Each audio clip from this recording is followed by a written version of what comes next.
Hello and welcome to another 3D survey tutorial.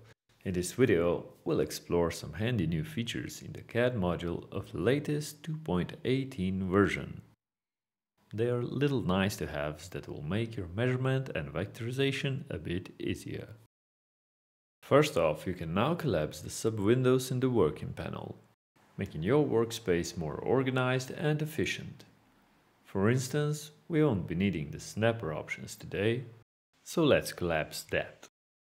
Perhaps the most significant addition to the CAD module is the real-time display of the total distance of your measurements and lines as you draw them.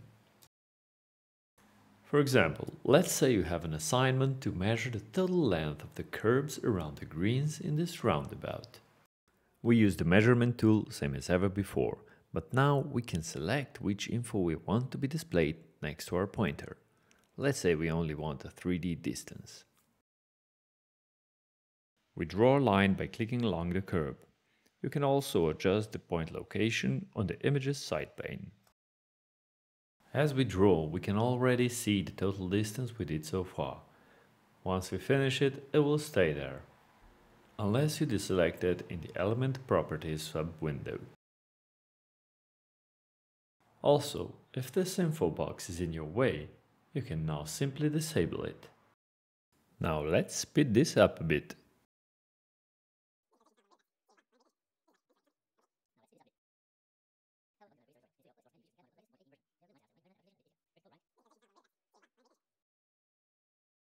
Only one patch left. Let's say we do this one with the ordinary line tool.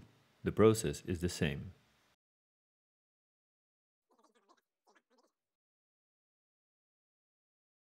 Now that you have finished the vectorization, you can see the individual segment length. If we want to see the total length, simply select all of the lines. They can be of a different type now, and you can hold down Ctrl to add them to selection. You will notice that the Element Properties sub-window now includes more information.